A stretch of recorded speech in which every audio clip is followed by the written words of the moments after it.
자기 생각만 무조건 맞다고 우기는 아들 때문에 힘드네요.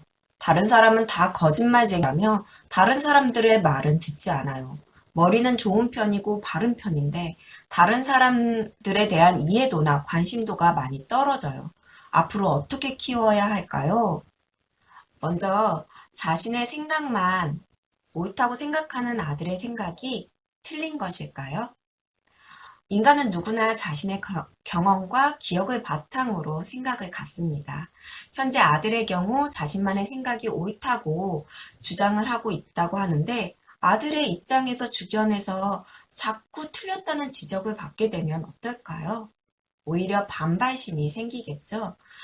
이렇게 반발심이 생기면 더 이상 합리적으로 맞고 틀리는 것이 중요하지 않게 되고 오히려 자신의 생각이 옳아야만 한다는 오기가 생기게 됩니다. 자신이 생각하기에는 자신이 경험하고 느꼈던 기억이 분명히 맞는데 이것을 인정해주지 않고 틀리다고 하면 아들의 경험과 기억은 모두 부정하는 것과 같게 되니까요. 또한 아들의 생각이 맞을 수도 있어요.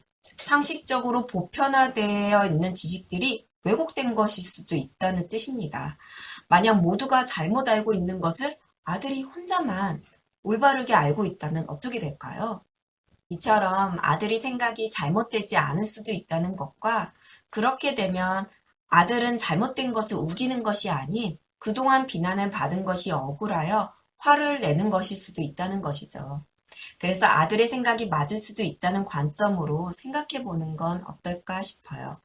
아들의 생각을 먼저 인정해 보는 거예요.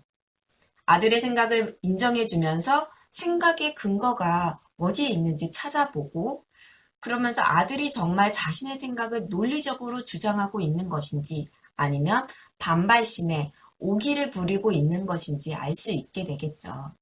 그렇다면 가장 우선적으로 아들의 주장을 들어주는 것부터 시작해야 되는 것이죠.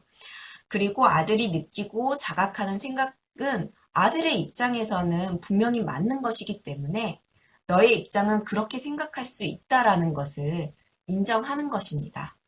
특히 아들이 똑똑하고 바른 생활을 하고 있다고 하면 가르치는 사람의 지식을 무조건 받아들이는 아이들과는 다르게 논리에 대해서 비판적인 사고를 할 수 있을 수도 있어요.